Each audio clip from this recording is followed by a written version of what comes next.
Good morning. Welcome to the 47-minute webinar, everybody. We're going to be making an investment in our fundraisers who are from the millennial generation.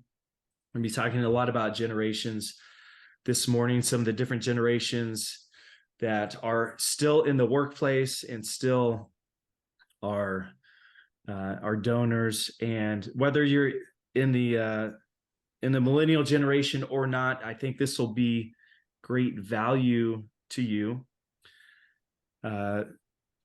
It's good to know how to interact with other generations and just realize that there are some differences that come with the era that in which we were born. And so we're gonna be talking about that. So here's a little overview for us. We're gonna just take a look at the generations, what years make up what generations, the names of them. We're going to have three factors to consider when it comes to fundraising. Then we're going to talk about some universal values that span all generations. Of course, we always do a Q&R, question and response. And we want to hear from you. What is your top takeaway? So be thinking of that and be ready to drop that in the chat box. But and we'll also have some announcements, some things that are coming up, because we always have something else that you can engage in. What generations do we have in the workplace still? This is what's interesting is this is one of the first times in history where we have 5 generations still in the workplace. People are living longer. Obviously, there's been advancement in health and technology, and people are working longer.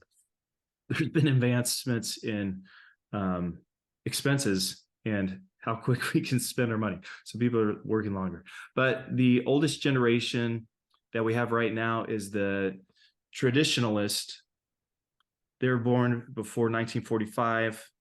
We have the baby boomers born 1946 to 1964. We have Gen X, which was born approximately 1965 to 1980. And then we have our millennials, 1981 to 1998. And then Gen Z, 1999 to 2019. So those are going to be the generations that we're going to be looking at. And I'll throw up another poll here. Just by way of who's in the room, this will be just a little interesting point of data for us, but go ahead and mark down which generation you fall in. Do we have any traditionalists? I know we have some baby boomers and Gen X, some millennials. I was curious to see if we'd have any Gen Z in the room. The Gen Z, they're just the oldest of Gen Z is in the workplace. I'm just old enough to get into the workplace. So That's not me. No. Are you sure? I'm very sure. Okay, I'm gonna again close that poll down. And what is that? What does the result look like, Aaron? Well, we had the most in millennial. Can we share that? We didn't have any Gen Z. Let's see. Can we view the results? Is it showing on the screen? 52% millennials, 30% Gen X, and 17% baby boomers in the room today. So let me see that a minute. Baby boomers, millennial, Gen X, no Gen Z and no traditionalists. So right. Traditionalists, that'd be the same as what they used to call builders, right? Yeah. In fact, why don't you walk us through the traditionalist generation? Tell us a little bit about them. Why would you ask me to do that, Aaron? I feel like I'm being picked on. Listen, I was thinking about, are there any appropriate old man jokes that I want to share? For those of you who don't know the relationship between Kent and I, it's a father-son relationship. I'm the dad. I wasn't going to say which one was which, but one of us is using Rogaine and one of us is not. And it might surprise you. I'll admit to it. I'm on the Rogaine. I'm losing my hair, but keeping the color. Kent's lost his color, but he's keeping the hair. So that's the extent of the old man jokes. I'm just going to leave it at that. So, okay, we probably better go back to the script. So, traditionalists, think about, and I think it's really interesting when you think about what different experiences these generations lived under. So for the traditionalists, they experienced the Great Depression, Prohibition, World War I, World War II, the atomic bomb being dropped on Hiroshima. And this was kind of a surprise to me when I was looking at this, but that was the introduction of sliced bread. You know, people talk about that expression, it's the greatest thing since sliced bread. Well, the traditionalists, they lived that experience. And so, Aaron, like you were saying, these are people who were born before 1945. That's my parents. My dad fought in World War II, and my grandfather was in World War I. So my dad was in the South Pacific in the United States Navy. And Aaron, you said there are still some traditionalists that are actually in the workplace. Yes. And so it's getting thin. It is. Right. Should we go ahead and talk a little bit about baby boomers? Yeah. Why don't you walk us through the baby boomers as well? So, and by the way, I know you never would have guessed this, but I'm a baby boomer. I was not born in 1964 or in 1946, but someplace in between there. Some of the things of the baby boomers, which, by the way, that name came from the surge in births after World War II. I was reading a book by a guy that said he was conceived 45 minutes after his ship landed in San Francisco. So, I don't know how to verify that. But here's what our generation experienced: television, civil rights movement, the Vietnam conflict, Woodstock, the Watergate scandal. And I think about music. So for my generation, the music, a whole bunch of it started with Bees, Beatles, Beach Boys, Bread, Blood, Sweat, and Tears. And then we go to the C's, Chicago, the Carpenters, Eagles, Glenn Campbell, Neil Diamond, Bobby Goldsboro, the Fifth Dimension. So generationally, of course, our generation has the best music. Where do we go from that, Aaron? The next generation is Gen X. This is actually the smallest of all generations. And we see this in the workplace as well. But Gen X, again, from born in between 1965 all the way up to 1980. And some of the unique things that Gen X experienced: double-digit inflation, AIDS pandemic, the introduction of MTV. We have the Walkman there on the screen. Also, the Discman came out when Gen X was in their adolescence. What else? Exploding space shuttle, Persian Gulf War. So, in one of the words that we use when we talk about generations, sometimes you're born almost exactly in between two. So I was born in 1980. So the very last of Gen X and very beginning of Millennial. And those are what we call cuspers. And you might find yourself, if you're on the edge there, you might be able to relate to a little bit of the characteristics of two generations. Those are cuspers. And I fall in between Gen X and the Millennials. The Millennials, also known as Generation Y or Generation IY, or even sometimes Gen Next, they lived through the OKC, federal building bombing, also through the 9/11 World Trade attacks, Columbine high school shootings. There's actually a lot of kind of violent U.S. events that this generation lived through the presidential front, the Lewinsky-Clinton scandal, and they also got to experience the first Black president, Barack Obama. And it was in the millennial generation when the first state legalized gay marriage. And they are also around for Y2K.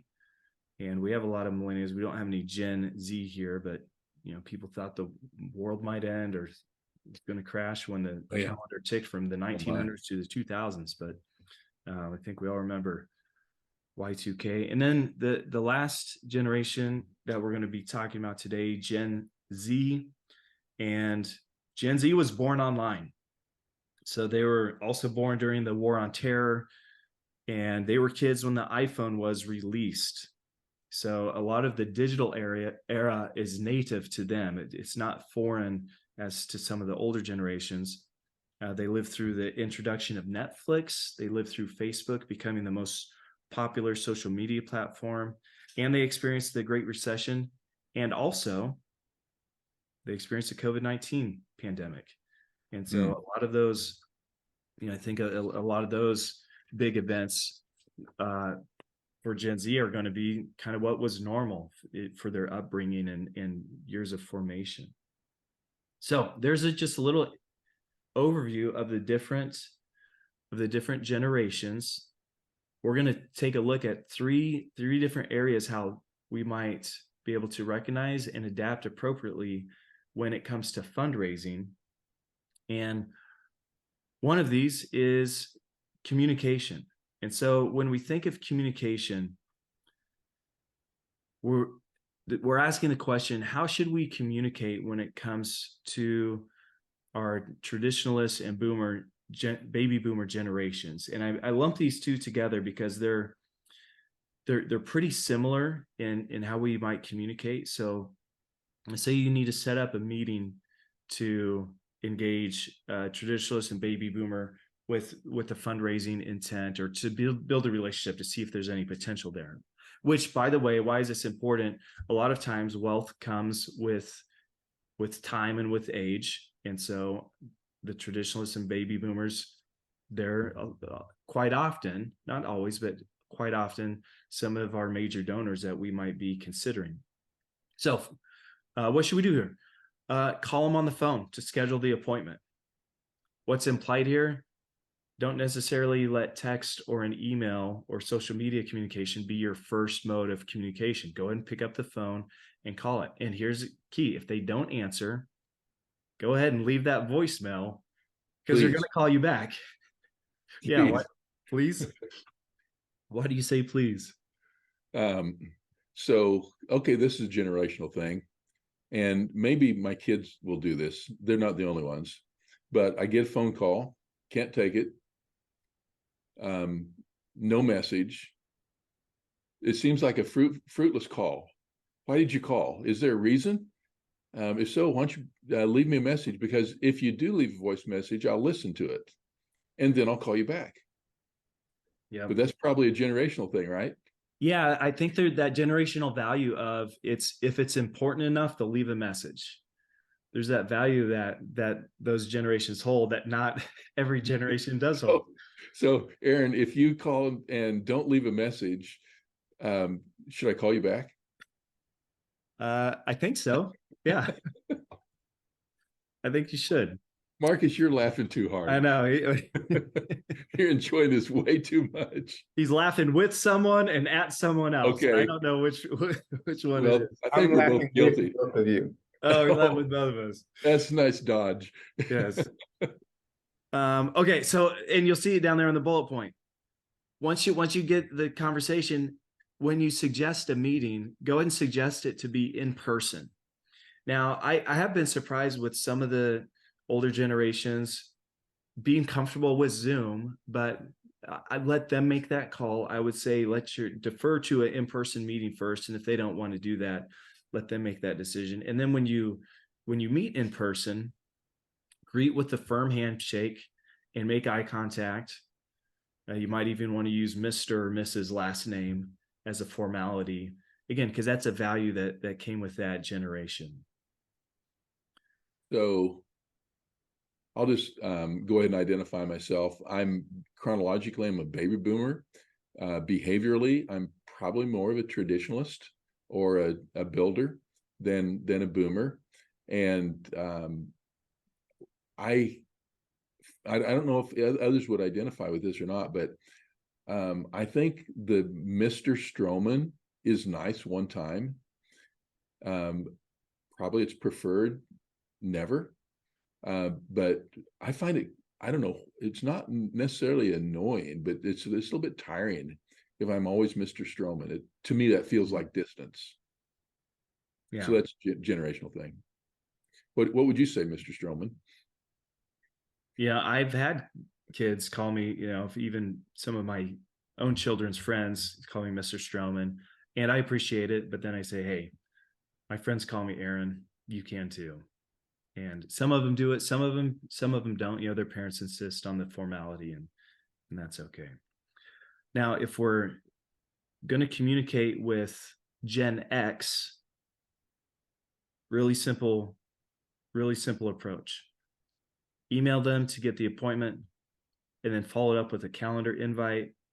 If you can get on the iCal, the Google Calendar, you're on their schedule, and it's going to happen. So Gen X has really embraced some of the digital era in which we live, and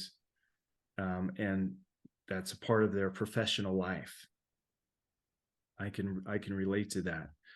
With communicating with millennials, don't call unless it's a crisis, and don't leave a voicemail, because it's a lost cause. They'll in fact, I got a call back yesterday from a voicemail I left with a millennial a week and a half ago, and I never check my voicemails, but and I was kind of letting that. I was like, well, the ball's in your court. A text probably would have been better. So utilize text, even messaging on social media platforms or digital communication. And then with millennials, prepare for the virtual meeting as your primary first go-to, and then the in-person meeting is secondary. Again, I'm a cusper, so I fall in between the Gen X and millennial generation. And sometimes we'll be talking about, be talking with the millennial and getting an appointment on the calendar, and we'll send each other a preference of meeting places, and I'll receive a Zoom link the same instant I send a Starbucks address.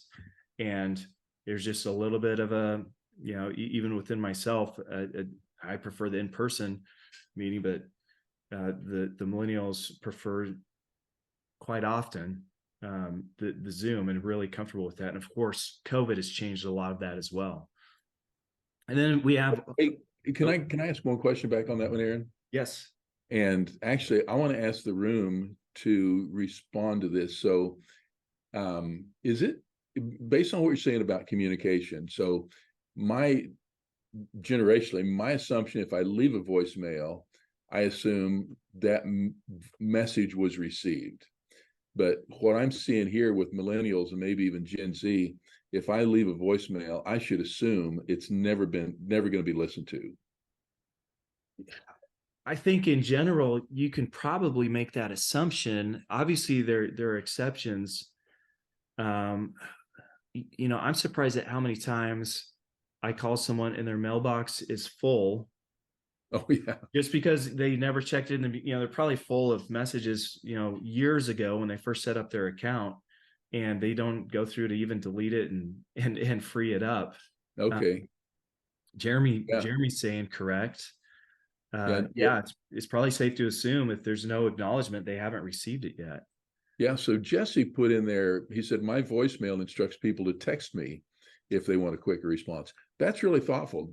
Jesse, thanks for doing that. And let's see, Hannah says, I read the text that gets sent from a voicemail, but I don't listen. Okay. And Marcus, correct. Most millennials do not listen to voicemail. Their friends will text, and now many businesses will do it also. Yeah. Yeah. So any other millennials or that want to kind of speak some real life experience into that? Voicemails are tricky to listen to. Takes too much time. Text is better. Beth is saying that.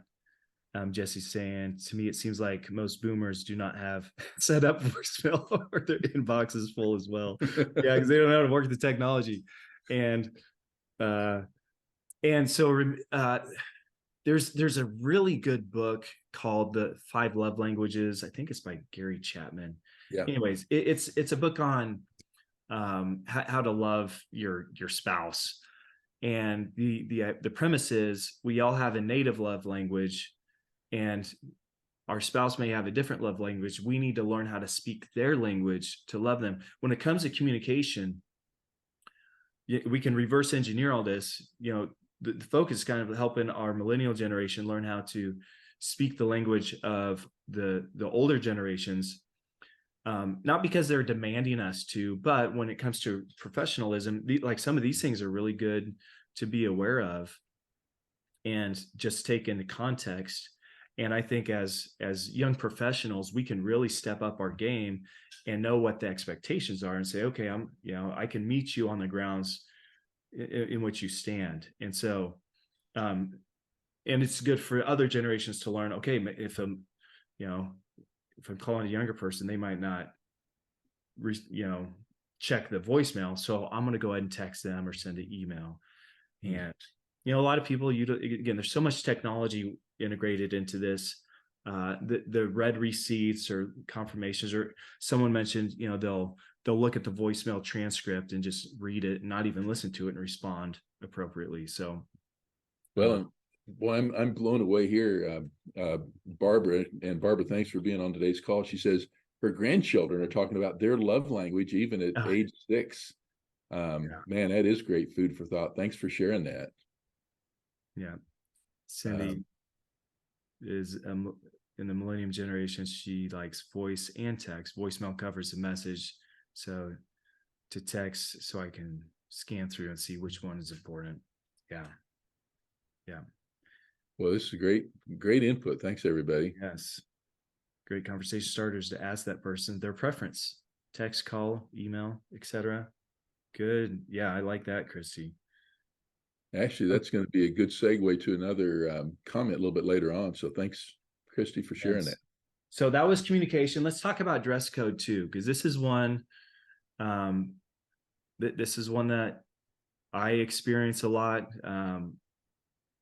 Working with clients, get some feedback there, and I try to be very aware of this. But what dress code do the traditionalists and baby boomers expect? And I mean, the formal dress for them represents respect and professionalism. And Kent mentioned it, but the builders and the boomers, they were fighting world wars, and there were drafts, and so we had a lot of guys going into the military, and there's a really formal dress code for the military as well, and that has integrated itself into everyday life as well. So the formal dress, professionalism in the corporate world that the traditionalists and baby boomers grew up in, it was a suit and tie every day at corporate.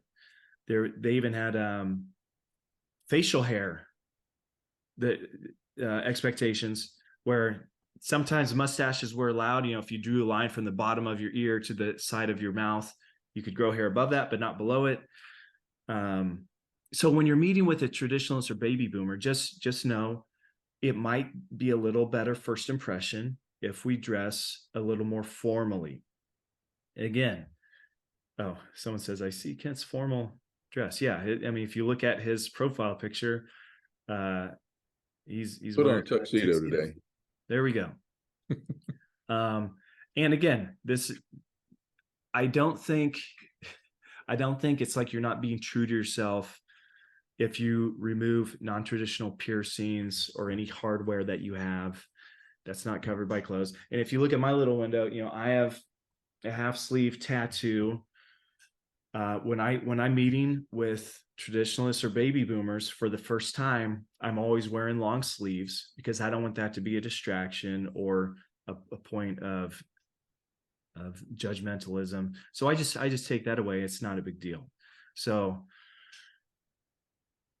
just, again, something to consider, especially when we're meeting other people on their turf. Take into consideration the dress code. Now, Gen X is a little different.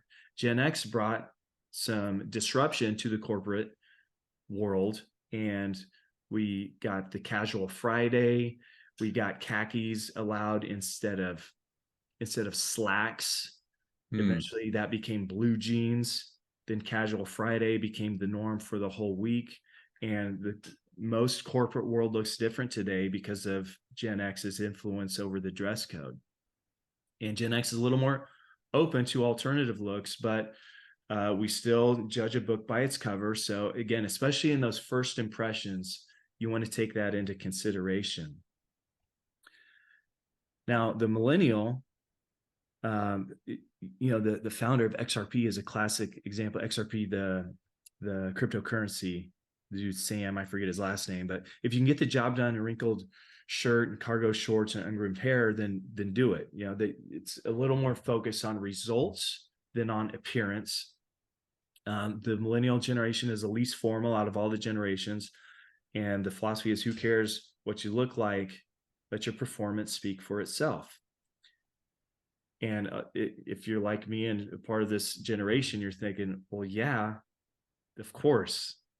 But this isn't normal thinking for all the other generations. And so we just need to be aware of that difference there and go, yeah, this, of course, that's how it is. That's, yeah.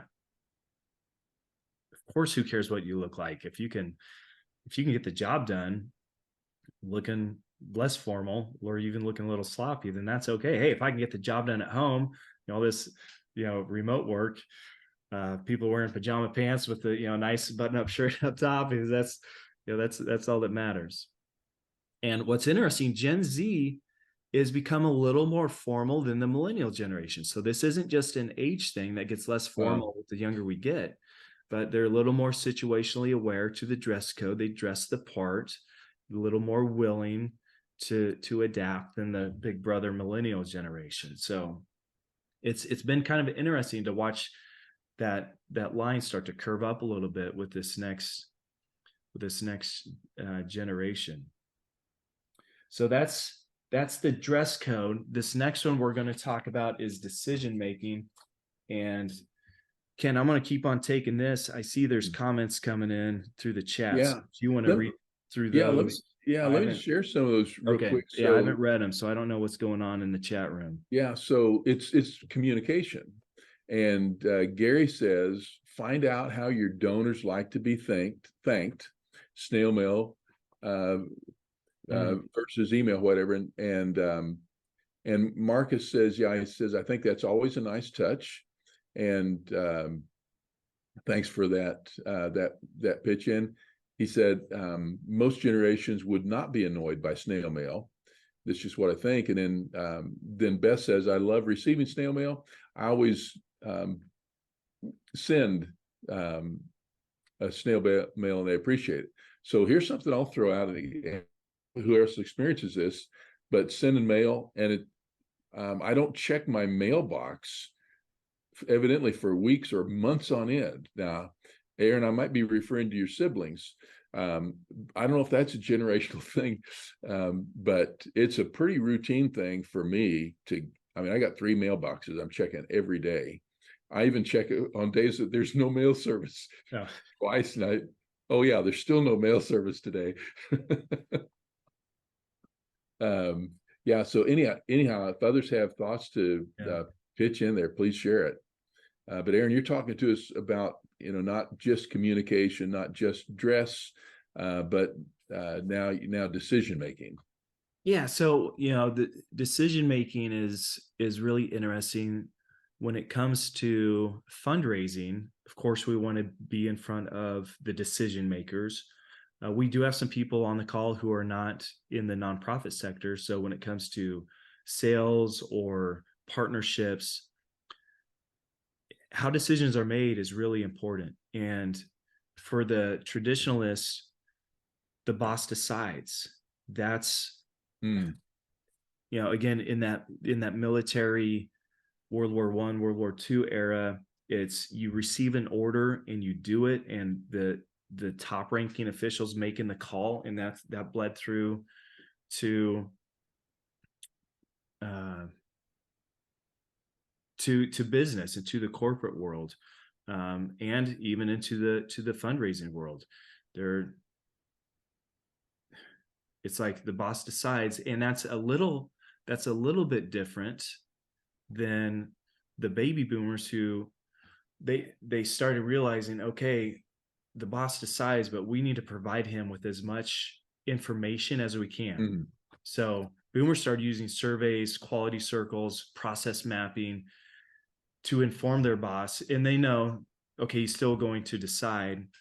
Okay, you want to share that story of the family who kind of reflects this? Yeah, so Family Foundation, it was it was kind of like a company foundation, but it was family. And I was talking to one of the trustees. So this guy, he was a trustee, and I asked him, I said, how does the foundation make decisions? Now, he was a baby boomer. His dad would have been a builder or a traditionalist. And his brothers also would be in that same boomer generation. He said, well, he said, my 4 brothers and I and my dad are the trustees. We all have a vote, but dad decides. Right. And I thought, that's interesting. And that was not on their website. But I mean, that really tells you something. And it reflects, Aaron, what you just talked about as far as, the behavior of traditionalists and boomers. Yes. Gen X is a little different. Gen X really started seeking out consensus, and whoever's the most savvy on the topic decides. And it's interesting. There's even how the family that Gen X grew up with, which is a little more probably liberal looking than the prior generations, that influences how decision making is made also. And so they're kind of like, well, let's, who's the expert in the room? Let's let them decide, even if they're not the top ranking official or the highest person up in the organization. We move into the millennial generation. Their motto is like, let's try to decide as a group. And if we can't, then the boss decides. So it's group decision first. And then if that fails, okay, boss, make the decision. I experienced a lot of that when I was leading the staff in the youth ministry. Everyone loved group discussion. We had really good dialogue and debate. And, if it came down to a split, I could make the call. But if, we really liked making a group consensus. And part of this is even there's been more allowable group activity and processing in school for the millennial and Gen Z as well than it was for Gen X. For me, is like group work was cheating. You weren't allowed you weren't allowed to do that. It was called cheating. But now that it's kind of like a team approach a little bit in the education system as well. And then Gen Z, there's seeking out ideas, aiming for consensus, but really let's let the experience, the best person or the foremost expert, let's let them make the call. And Gen Z also likes the group, but they want everyone in the group to participate. And so there's a little bit, a little bit of skepticism for kind of the freeloaders in the group. It's like, no, contribute or else get out. So those are some of the decision-making factors. We're going to move into, I'm looking at the clock. It's 10:37. So we got about 10 minutes left. So be thinking about some of your questions and your big takeaways, but there are some universal values that I think span all generations. Kent, I'm kind of pulling this out of your book, so why don't you talk us through this one? Okay, yeah. So don't guess or assume, and actually, interesting, Aaron. You and I both have kind of a foot in 2 different generations. And I think the point that I would make, and somebody stated this early on very well, don't assume. Just because somebody's a millennial, that talks about chronology that isn't going to tell you necessarily about preferences.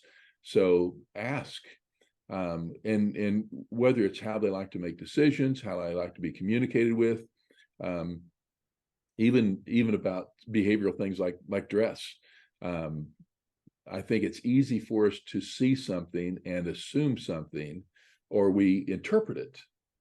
And I've come to doubt my interpretation of what I see. And it can become a really great piece of conversation. So, Aaron, if you show up with a short sleeve shirt, if we haven't met before, and I see that sleeve, I'm going to just ask you, tell me about the ink. I'm curious. What does it mean? And just using that as one example. So the whole thing, you can always guess, you can always assume, you are most likely to get the answer wrong. So look for ways to guard against that and just ask. Yes. And there's a really good fundraising principle there as well, but we'll get into that later.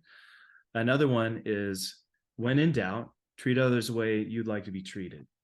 And, this is what I think they call it the golden rule. But if you're just not sure on something, take the high road, be courteous, be sensitive and kind, and just treat other people the way that you want to be treated. And then we have a couple, we talk about some of these universal values. Asking about asking is that there's a 10-step staircase in that book. This is a book Kent wrote, and all those steps, I think, span all generations. The 10 steps are, the 10th step is basically you're asking for a gift at that point for fundraising. You're asking for a gift, but there's 9 other conversations or questions to be had before then. And all of those do a really good job, no matter who we're talking to or what age or what generation.